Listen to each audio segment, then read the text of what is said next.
President Trump announced today his endorsement of the First Step Act, a criminal justice reform bill with bipartisan support. Ironically, just as creepy porn lawyer Michael Avenatti, you know, the male feminist, is arrested for beating a woman. We will analyze the case for and against letting criminals like Avenatti, allegedly, off the hook. Then Michelle Obama keeps gaslighting, Flake keeps flaking, and Nancy Pelosi possibly loses control of her own party. I'm Michael Knowles, and this is The Michael Knowles Show.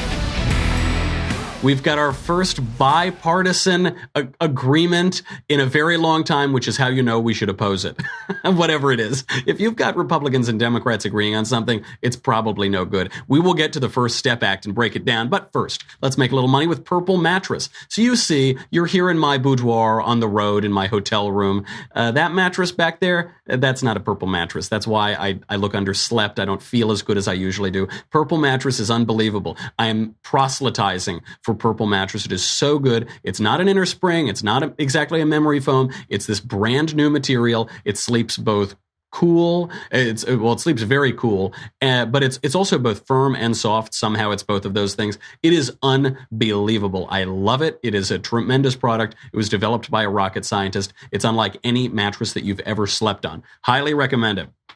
Right now, you can take advantage of the 100-night risk-free trial. If you're not fully satisfied, you can return that for a full refund backed by a 10-year warranty, free shipping and returns, free in-home setup, and old mattress removal. You will love Purple. You will not return it. I'm telling you. I got back problems. I got back problems in my family. I have never slept better. Go right now. My listeners will get a free Purple pillow with the purchase of a mattress. A free Purple pillow. Those are expensive pillows, and they're very, very nice. That's in addition to all the other great free gifts they're offering site-wide. Just text COVFEFE, COVFEFE, to 474747. That is the only way to get this free pillow. Text COVFEFE, COVFEFE, to 474747, COVFEFE, to 474747. Do that right now. Do that while you're listening to me explain the First Step Act to you. So this is a big moment. President Trump just endorsed the First Step Act. He had Democrats and Republicans behind him. Here is President Trump explaining it. These members have reached a bipartisan agreement. Did I hear the word bipartisan? Is that, there you go. Did I hear that word? Huh?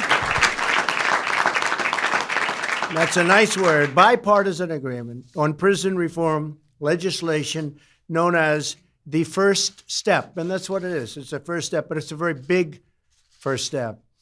Today, I'm thrilled to announce my support for this bipartisan bill that will make our community safer and give former inmates a second chance at life after they have served their time.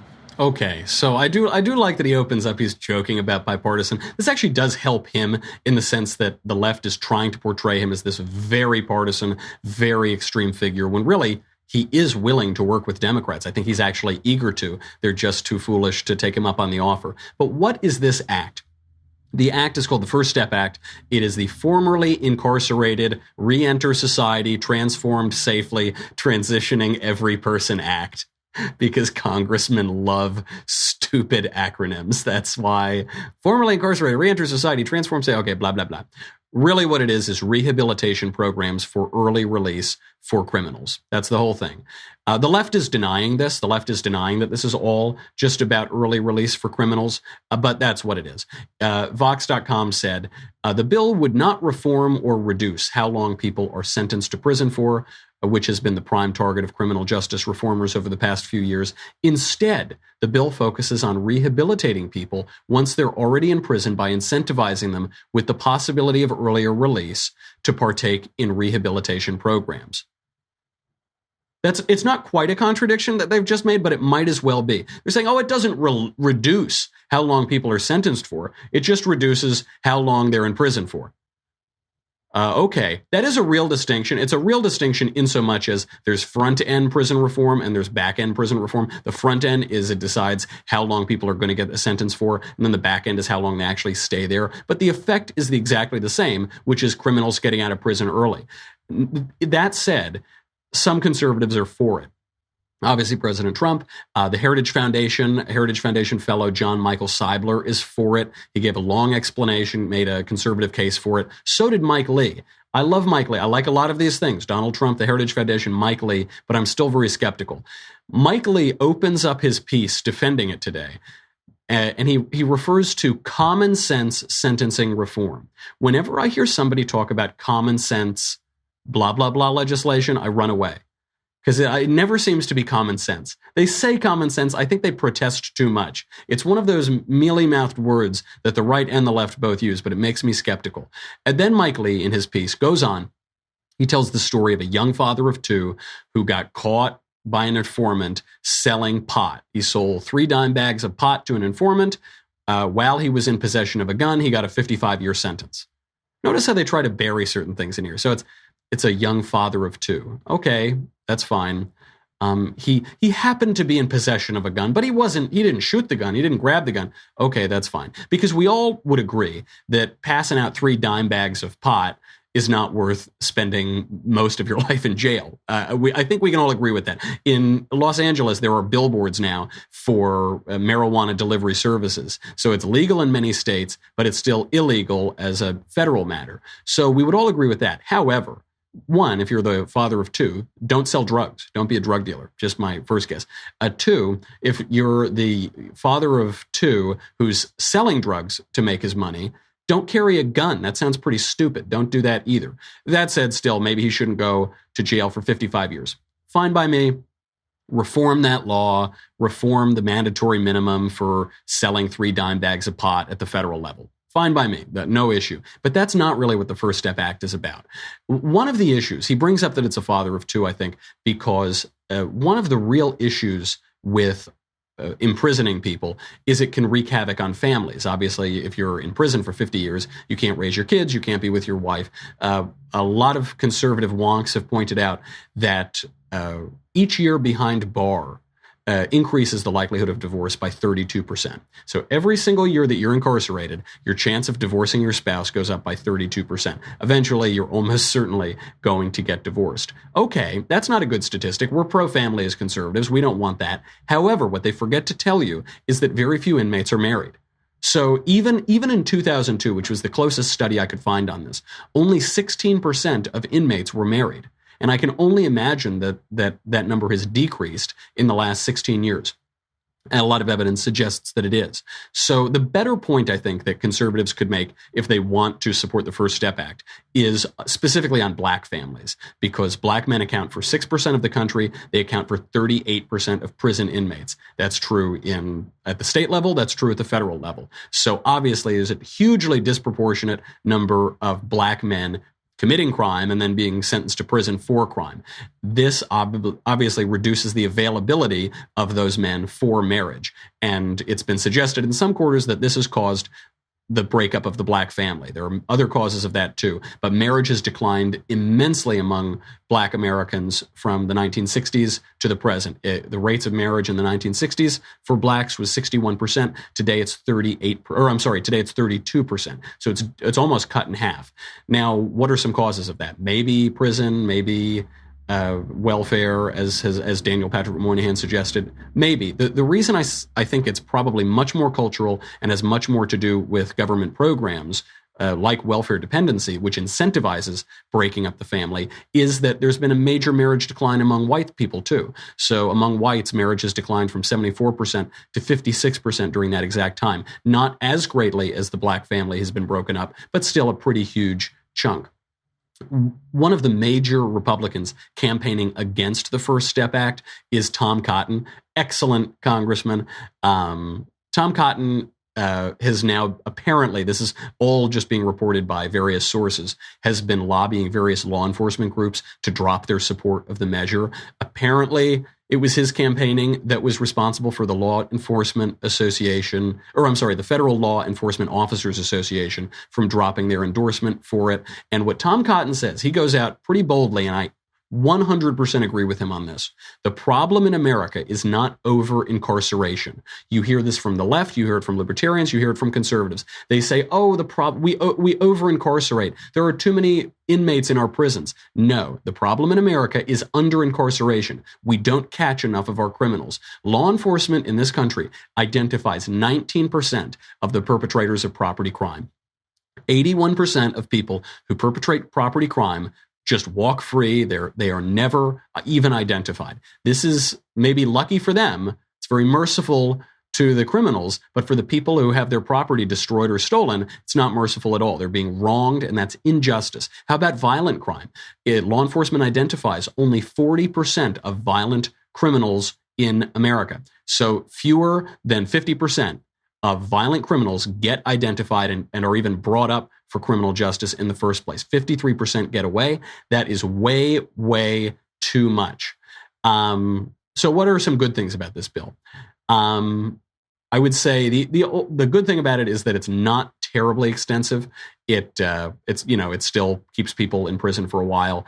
Jared Kushner identifies why conservatives supporting this is wrongheaded. Jared Kushner said, quote, "The biggest thing we want to do is really define what the purpose of a prison is. Is the purpose to punish? Is the purpose to warehouse? Or is the purpose to rehabilitate?" We will get to that in a second. First, let's make a little money, because taking care of your health is a commitment, and that can feel overwhelming. That's why I have been loving Omax 3 Ultra Pure supplements, because with Omax 3, you just need to do one little thing to experience big health benefits. You don't even have to think about it. Listen, sometimes I don't sleep that much. I'm a little tired. My memory goes. There are incredible benefits. Right now, go to tryomax.com/Covfefe, COVFEFE today. You'll get a box of Omax 3 Ultra Pure for free with your first purchase. That is tryomax.com/Covfefe.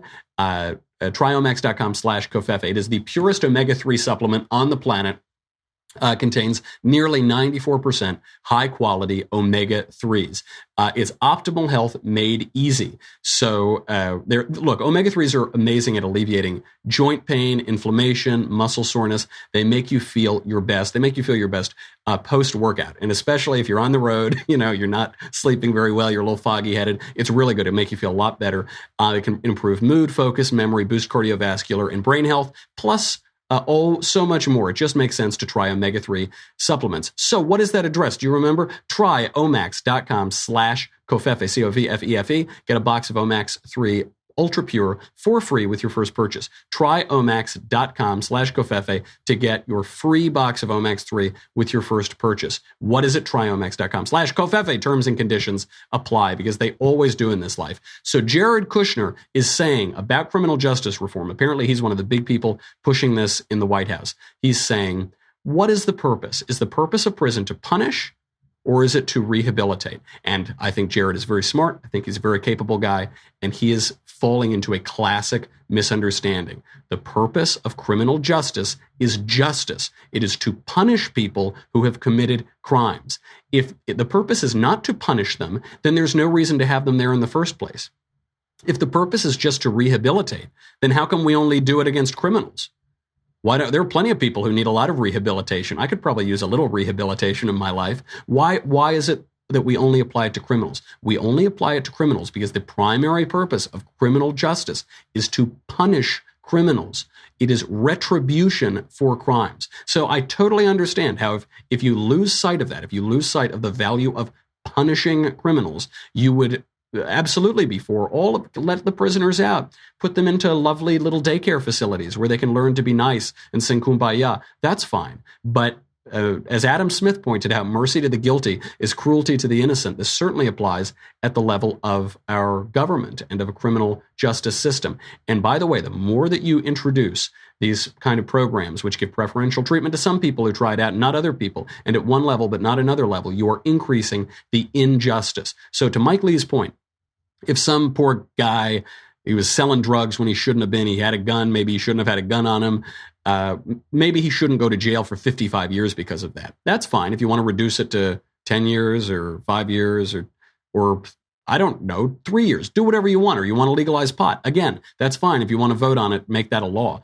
But to, as a matter for federal inmates, give them this ticket out of jail. It seems crazy. The other good thing about this is it only affects federal inmates, and the majority of inmates are in state prisons. But still, we should not let this creep into our conservative conversation too much, because it is totally missing sight of the purpose of prison. Speaking of people who might go to prison, Michael Avenatti. I don't know if you've seen this today. Kind of a sad story. It's ironic. So there's a little schadenfreude for the creepy porn lawyer. He's been arrested for beating a woman.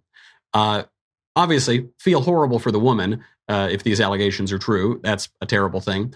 The only good thing out of it is that Michael Avenatti is getting what's his, because Michael Avenatti, this guy, has shamelessly portrayed himself as a women's advocate.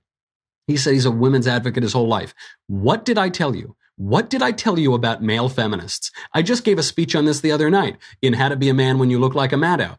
Male feminists are the creepiest people on the face of the earth. If a male feminist comes walking around your daughter, run in the other direction. Pick him up, throw him into the next town. Do not let him around your daughter. They're very creepy. How many feminist galas did Harvey Weinstein go to? I think a lot. How many feminist galas was he smiling with Meryl Streep and Oprah Winfrey at? I think a lot. And he's still a big creep. And we know Avenatti's a creep, but now he might beat women as well. Avenatti, for his part, is vehemently denying the charges. Here he is. First of all, I want to thank the hardworking men and women of the LAPD for their professionalism and their work today. They had no option in light of the allegations. Secondly, I have never struck a woman. I never will strike a woman. I have been an advocate for women's rights my entire career, and I'm going to continue to be an advocate. I am not going to be intimidated from stopping what I am doing. I am a father to two beautiful, smart daughters. I would never disrespect them by touching a woman inappropriately or striking a woman. I am looking forward to a full investigation, at which point I am confident that I will be fully exonerated. I also want to thank everyone for their support that has reached out. You know my character, you know me as a man, and I appreciate it. Thank you. My character. Oh, Michael Avenatti's character. Everybody knows Michael Avenatti's character, don't they? He's a creepy porn lawyer. That's his character, who exploits women to try to advance his own would-be political career, which has just gone up in flames. Stormy Daniels says she might find a new lawyer. She says if the charges are true, she's going to dump him and find a new lawyer. Not even good enough for Stormy Daniels, Michael Avenatti. Character. We know his character is that he dug up a bunch of fake accusers, also to propel his own political career, for which he is, by the way, being criminally investigated now. That's great. He said he also won't be intimidated. Do you realize what he's saying by that? When he says, I won't be intimidated, what he is implying is that this is a false charge. Now, I don't know how good your memory is. A few weeks ago, Michael Avenatti was leading the chorus of saying, we need to believe all women. We need to believe Julie Swetnick. We need to believe known liars, because women can't lie. Women never lie. So it was believe all women until they accused Michael Avenatti. Ha ha ha ha ha. What a jerk. So what are the charges? TMZ, this is according to TMZ, a woman filed a felony domestic violence report concerning Michael Avenatti. She showed up with a face, quote, swollen and bruised with red marks on both cheeks. This incident allegedly occurred on Tuesday, but the confrontation that everybody's talking about was on Wednesday. This was when a woman was on a sidewalk with her cell phone, with sunglasses on to cover her face because she had apparently been beaten. She was sobbing and screaming into the phone, quote, I can't believe you did this to me. I'm going to get a restraining order against you. This is when all of a sudden Michael Avenatti bursts into the scene and Avenatti shows up yelling, she hit me first. And then he added, this is BS. This is effing BS. This is when she hit me first. That was his excuse. We'll go into the legitimacy of that excuse in just a second. But first, let's thank a new sponsor that we have, Brownells. Oh, Brownells. Now we're talking about a company that supports the Second Amendment, that has for 80 years. When they called He said, hey, Michael, we're one of the biggest gun marketplaces out there. You got all your guns, you can get your accessories, you can get your ammo, you can get all this. Do you think that your listeners would like that? So, I have a feeling they would like that very much. It is super cool. It is the world's leading supplier of firearms, ammunition, firearm accessories. I love them. They offer an industry-exclusive guaranteed forever warranty on all parts and accessories. They offer nearly 120,000 items. I've been like a kid in a candy store deciding what I want, from new guns and ammo to nearly any gun part imaginable. They have more than 5,500 partner FFL around the country to make your online gun purchase go very smoothly. It's family-owned. It's veteran-owned, doing business in the country's heartland of Iowa for 80 years. They've been supporting law enforcement agencies and charities and military charities also for 80 years. Here's where it gets fun. Throughout the month of November, Brownells is working to help veterans in a big way. Brownells hashtag Operation 100K event is soliciting donations from customers and will match every donor dollar up to $100,000. Donations will be divided between 3 well-respected military charities: Special Operations Wounded Warriors, Mission 22, Folds of Honor. You can donate by adding money to your purchase from brownells.com or by visiting brownells.com/Operation 100,000 and donating directly. Visit right now, brownells.com today. Pick up some gun gear and help out with a fabulous, great cause. So this is Michael Avenatti's excuse. Apparently, well, we don't know exactly what happened, but according to witnesses, he storms in where the woman is and he says, "She hit me first. This is BS. This is effing BS." But just some advice. I know he went to law school. I never went to law school, but a little bit of advice. Don't start justifying the action that you then deny that you did. That's a bad idea. When you start explaining why you hit her and then deny that you hit her, that doesn't look good. Just come in and say, I didn't do anything. If you say she hit me first, it's like little kids. It's actually like little kids. When you say, why'd you hit your brother? He hit me first. You shouldn't have hit him. No, I didn't hit him. But you just said he hit you first, of course. Now, of course, Michael Avenatti is already being investigated. He was turned over for criminal investigation by the Senate Judiciary Committee for all of those fake Kavanaugh allegations he came up. Some are saying that his political career is falling apart. I mentioned that earlier. That's the talk. It's on fire. I think this guarantees he's going to be the 2020 nominee. Isn't it? If you're going to be the Democrat nominee for president, don't you basically have to be under criminal investigation at this point? Don't you have to be just a dirty, rotten, crooked criminal? This is really going to help him. Unless Hillary gets in the race again, then it's going to be a head-to-head to see who can be the most disreputable presidential candidate in history. Speaking of people who want to run for the presidency, Michelle Obama is back in action. It's unclear if Michelle Obama wants to be the president or if she wants to be Oprah. Maureen Callahan had a great piece in the New York Post today that said she was either going to become president or a self-help guru. That's what all of this becoming is about. I'm becoming. It's all that kind of pseudo-spiritual Oprah-y stuff. In either case, she's making this book tour go around, and she keeps putting her foot in her mouth. Here's Michelle Obama. And this is also was sort of an interesting thing when people would say that taxpayers are paying for that. And the truth is, yes, you don't pay rent and you don't pay for staff, but everything, every dish, they would count the number of peanuts that you'd eat and charge it back. No. So you'd get a bill at the end of it. It's not we live in a White House, y'all. I mean, this is not a complaint. It's just something that people don't understand. Okay, so she's saying she's not complaining, right? She's not complaining about it, but she obviously is. She's, I'm just explaining this to everybody. The reason that people don't know about this is because we've never, ever heard a first lady complain about this before, that the president and the first lady have to pay for their own meals, that they don't just get that for free. This is the first time we've ever heard this. I suppose she's better than Hillary Clinton, though, because the reason that we might be able to infer that the president and the first lady have to pay for certain things is that when the Clintons left the White House, they stole the furniture. They literally packed up furniture on the moving truck and took it with them. They had to give it back because that was theft. You're not allowed to take everything. But the thing that's really, there was a silly comment from Michelle Obama, but she's selling these tickets for thousands of dollars a seat. So she's got to give a little juice and she's got to give okay, fine. That's whatever. When she came on later, she said in this conversation, quote, I'm finally claiming my story is the quintessential American story. Yes, I'm black. Yes, I'm a woman. And yes, I grew up working class and my parents didn't get to go to college or finish college. How dare someone tell me I don't love my country? The first part of what she said is true. I don't know why she's finally claiming it. I wish she had claimed it earlier.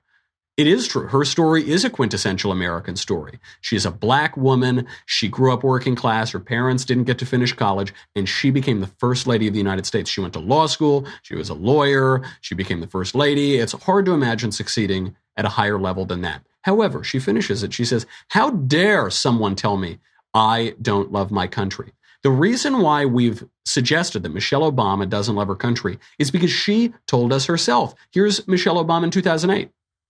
I don't think we've seen that. But what we've learned over this year is that hope is making a comeback.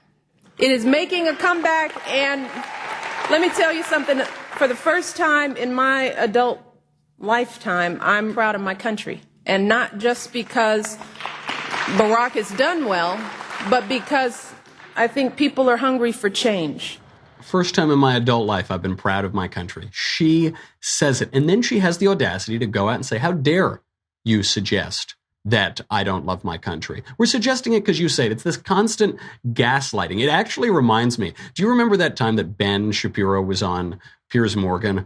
And they were debating gun control. And Piers tried to use this tactic, too, to deflect from something he'd done. He said, how dare you? Here's the clip. What you tend to do is you tend to demonize people who differ from you politically by standing on the graves of the children of Sandy Hook, saying they don't seem to care enough about the dead kids. If they cared more about the dead kids, they would agree with you on policy. I think we can have a rational political conversation about balancing rights and risks and rewards of all of these different policies. But I don't think that what we need to do is demonize people on the other side as being unfeeling about what happened in Sandy Hook. How dare you accuse me of standing on the graves of children that died there? How dare you? I've seen you do it repeatedly, Piers. Like I say, how dare you? Well, I mean, you can keep saying that, but you've done it repeatedly. How dare you? How dare you? The election of my husband is the first time in my adult life I've ever been proud of my country. Well, Piers, you said that that's the first time in your adult life you've been proud of your country. How dare you? How dare you suggest that I said what I said? How dare I saw you say it. This is one of the things that's so frustrating about Michelle Obama. If she would have just apologized, we would have forgiven her. If she would have just said, wow, that was a terrible statement. I'm sorry.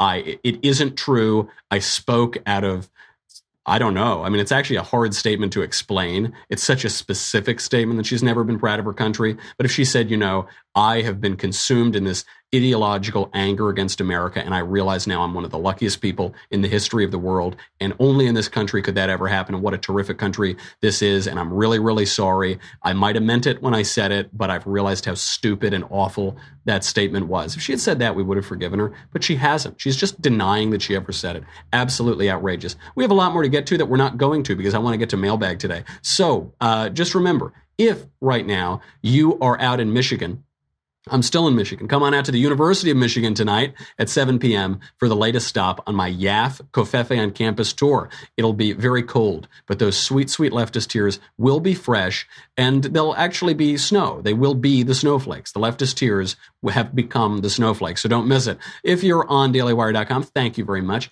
You keep the lights on. You keep Covfefe that is typically in my tumbler. Now it's in my nondescript water bottle, because I left my tumbler back in LA. Don't be a fool like me. Get your tumbler all the time. Because if you subscribe, you get me, you get the Andrew Klavan Show, you get the Ben Shapiro Show, you get to ask questions in the mailbag. Who cares? You get the Leftist Tears tumbler. That's what matters. Because what's really nice, you can have it hot or cold. So if you catch all those little leftist snowflakes, they'll stay cold. They'll stay really fresh and unique and beautiful. Go to dailywire.com. We got the mailbag coming up. We'll be right back.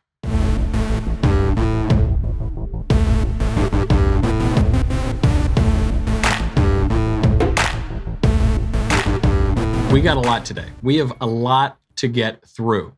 From Elliot. Dear Professor Covfefe, with one of the most pro-America and assimilation-based immigration administrations we've had in ages, do you think there is any chance that English will be made the official language of the country rather than just leaving it to the states? I hope so. I sure hope they do. English should and must become the official language of the United States. I have nothing against other languages. I rather like other languages. I speak other languages, and I encourage you to learn other languages too.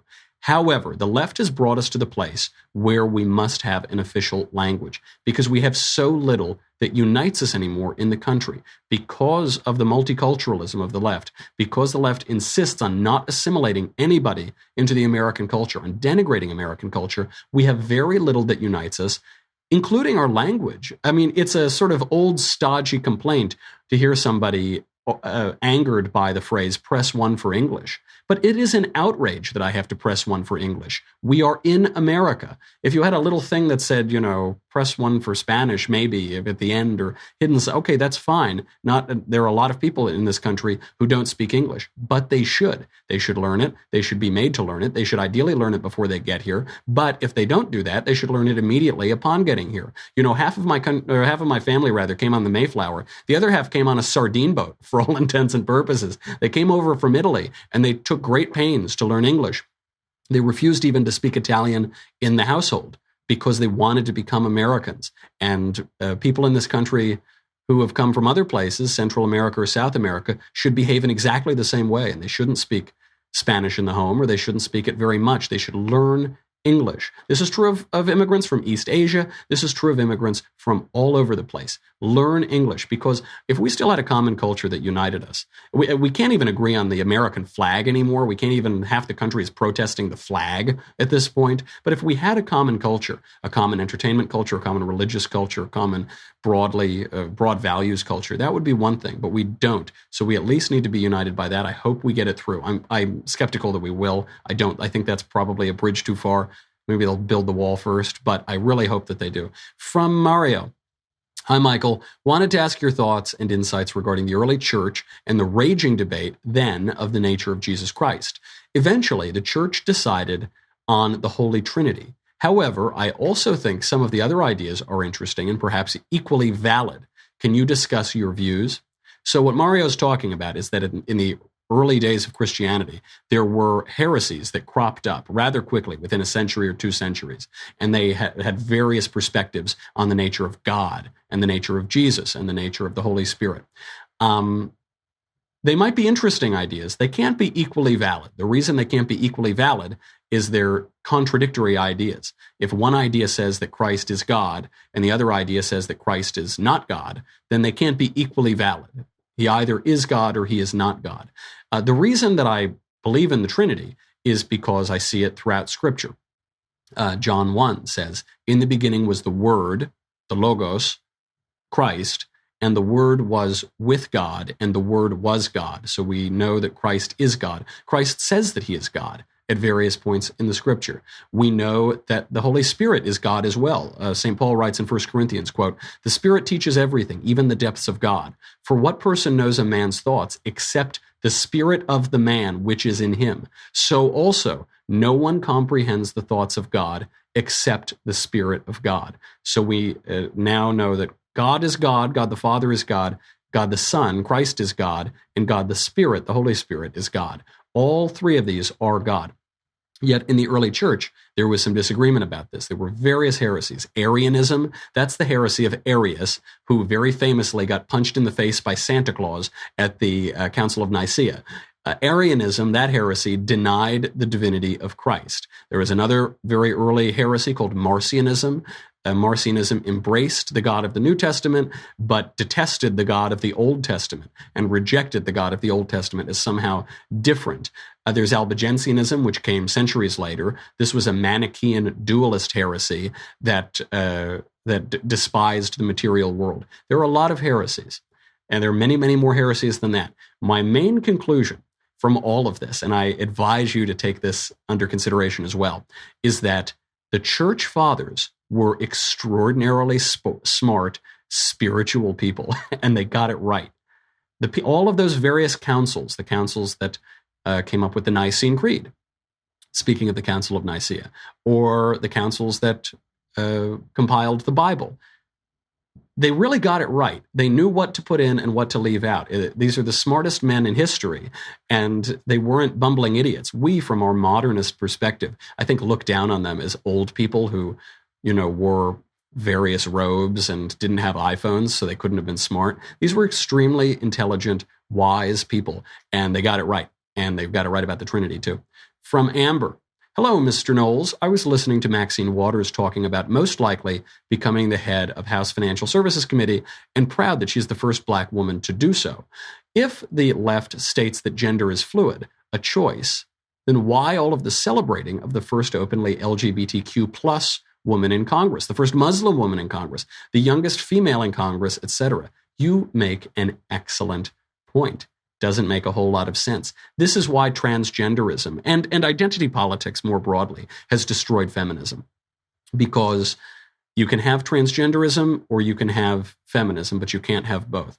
Either gender and sex is innate, it's essential, it defines our identity. You can metaphysically be one while not physically being the other. It's so important that you will mutilate yourself to more closely resemble the other gender, or everything's the same. Or everything's exactly the same and gender doesn't matter at all. Either it matters intensely, and in that case, either it's natural, it can't be changed, or it can be changed. It doesn't matter at all. It's not natural. These ideologies eat each other up, which is why it's pretty funny. I think if I am ever elected to Congress, I'm going to identify as the first black, gay, Muslim leader of the Financial Services Committee. In fact, I might even identify that way now, because why not? Why am I not? Who are you to tell me? Who the heck are you to tell me that I'm not the head of the House Financial Services Committee? Check your privilege, okay, Amber? All right. From Aaron. Michael, how can I get a liberal girl talking about her values in a non-politically charged way? It's been my experience that when people don't know they are talking about politics, they proclaim different values than they would if they were addressing a specific issue, believing in individual rights, for instance. Thanks a lot. That's a very good point. People very often do not preach what they in fact practice. The first thing you got to do is charm her. This is good advice generally when talking to women. You know, be attractive, be charming. Don't come at it like you're going to have a political debate or something. You want to hear from her. You want to get her ideas. You want, and kind of maybe hit her from, don't be Michael Avenatti. Don't literally hit her, but hit her rhetorically from different angles where she might not be as familiar, and ask simple but pointed questions. I actually think specificity here is pretty helpful. You could don't talk about something that is, so in the news. So Donald Trump is tweeting about it, for instance. But you could ask pretty pointed questions about, I don't know, you see a cute little baby on a stroller. You say, wow, gosh, isn't that baby so cute? Oh my God, look at that cute little baby. Oh my goodness gracious. He's only 2 months old. Wow. Oh my, just think, 2.5 months ago, he was inside you. Wow, look at that. And you could murder it. I mean, don't end it on that, but point in the direction of the logical conclusions and the logical extremes of arguments. And if you do it in a way that is conversational, not combative, not debating, then it might just start turning some gears in the old noggin. And you don't even need to harp on it. You don't need to resolve an issue there. Just plant the seeds. This is true, by the way, not just of talking to girls, but it's true of talking to people generally. And ultimately, over time, people might come to that conclusion. It's very hard to convince somebody that he's wrong. It's very hard to leave a discussion or a debate when someone will actually say, okay, well, at the end of that debate, I'm wrong and you're right. Happens, sometimes happens, but not always. What it usually happens is they'll leave, they'll say, I got to think about that. And then 6 months later, they'll pass off your opinion as their own, which is fine. At least they got to the right opinion. From Matthew. Yo, Mikey. Yo, Maddie, what's up? What do you think of a maximum wage and or maximum capital and property ownership? I have a sibling who keeps proposing that billionaires shouldn't legally be allowed to exist. Terrible idea. What do you think? I love billionaires. I've known a handful of billionaires just through my meanderings in politics. They're wonderful. Billionaires have always been very good to me. I've never gotten a job from a poor person. I got to tell you, billionaires have been a lot better to me professionally than poor people have. Nothing against poor people. They've just never given me a job. Have they ever given you a job? Have they ever given your brother a job? I don't think so. Why doesn't he like billionaires? They employ you. They don't take money away from you. They just make more money on their own. Productive work doesn't take money away from someone else. It increases the total wealth of the world. So they made their money. That's fine. Why are you so angry at them? They're giving you jobs. They donate a lot to charity. They seem to do good work. It's because socialism is just an ideology of envy. Winston Churchill said, quote, "Socialism is a philosophy of failure, the creed of ignorance, and the gospel of envy. Its inherent virtue is the equal sharing of misery." If you're looking at those billionaires and you're all angry, maybe you should look at yourself and think, how can I become a billionaire? Maybe I'd like to be a billionaire too, or at least 100 millionaire, at least, shoot for the stars, you'll land on the moon. What is that expression? That never made a lot of sense anyway, but that's what you got to look at. Look at the envy. Envy is not a very good quality. From Samantha, Mr. Knowles, this is the question we've all been waiting for. What is your favorite flavor of ice cream? I don't really care for ice cream. I know that's the least popular thing I've ever said. I don't care for it. I never reach for it. It doesn't do a lot for me. I have sensitive teeth. I've got to watch my waistline. No, thank you. The one that I can't resist is a chocolate malted milkshake. That is actually my favorite dessert. That is the one that I will always go for. But ice cream out of a container, no, thank you. If I have to, coffee is fine, but doesn't do a lot for me. From Nicholas, to the Catholic cigar smoker of the Daily Wire. I like cigars. You offer me ice cream or a cigar, I'll go for the cigar. To the Catholic cigar smoker of the Daily Wire, as a cigar and pipe smoker, I would like to know what you were smoking in the election special. Also, why do conservatives smoke cigars and pipes significantly more than anyone else? For a third question, have you considered pipe smoking? An excellent question. This was a little Easter egg in the election special. I was smoking a cigar. I won't say the specific brand name of the cigar, but it was a cigar that was made exclusively for Canada. And the reason I did that is because I'm still waiting for Lena Dunham and all of the left-wingers from the last election who promised that they were going to move to Canada. And they haven't done it. So I smoked a cigar made exclusively for Canada just to celebrate. And you're the first person to ask. Maybe we'll all go to Canada and get more, because these kind of cigars can basically only be bought when you go up to Canada. You know what I'm talking about, a little contraband from south of the border. Okay, from Jacob. We got time for probably one or two more. Howdy, Michael. What advice do you have for us libertarians that are seeing that the Republicans held control of the presidency, Senate, and House of Representatives for a full 2 years, but still have not reformed welfare, balanced the budget, eliminated any governmental departments, or repealed Obamacare? Sincerely, Jake. Great point. It's really frustrating. I've been advocating for entitlement reform for a very long time. I think that's a very important issue. Only way to get our debt and deficits under control. And yet it hasn't happened. I'll point out that Ronald Reagan never shrank the size of the government. He didn't shrink the budget. We hoped he would. It was the real one failure of the Reagan administration.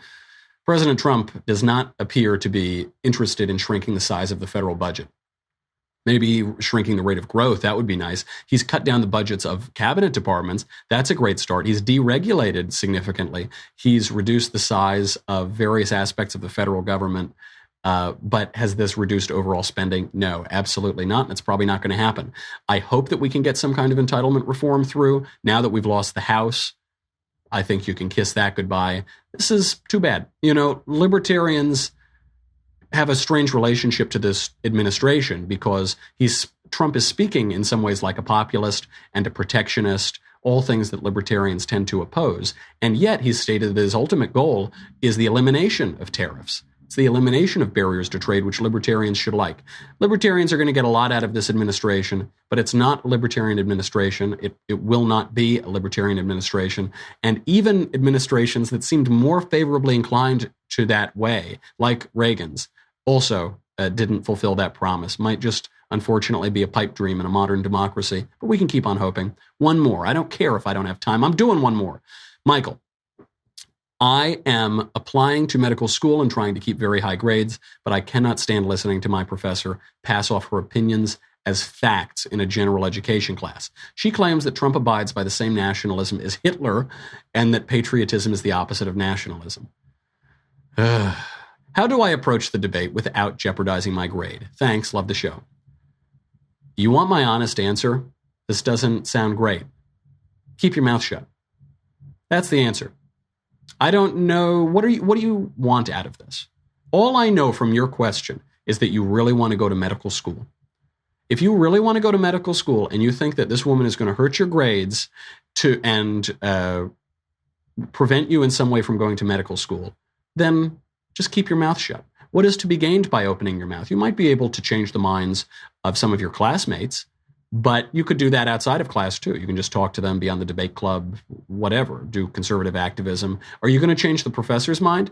Sounds like she's a little far gone for that, so I don't know that that's likely. And if you want to change your mind, you could do it after you're out of her class and she can't affect your grades. I have never hid my views, but or rarely, I suppose a couple movies and plays that I've been in, I've been very quiet. And sometimes tactically you have to be quiet. I've never hid my views. When someone asks me, I've never lied about them. And I don't think you should lie about your views either. But you don't need to go around parading them all the time if it's going to seriously hinder your life. You've got to be innocent as a dove and wise as a serpent.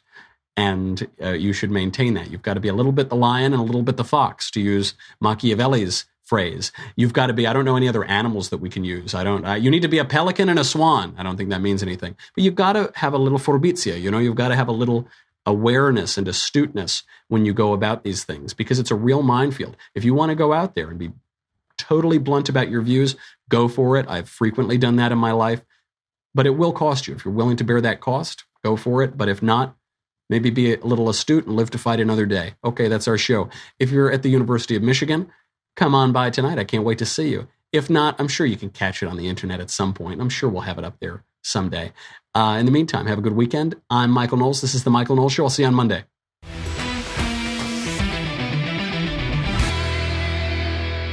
The Michael Knowles Show is produced by Senia Villarreal. Executive producer, Jeremy Boring. Senior producer, Jonathan Hay. Our supervising producer, Mathis Glover. And our technical producer is Austin Stevens. Edited by Jim Nickel. Audio is mixed by Mike Coromina. Hair and makeup is by Jesua Olvera. The Michael Knowles Show is a Daily Wire Forward Publishing production. Copyright Forward Publishing 2018.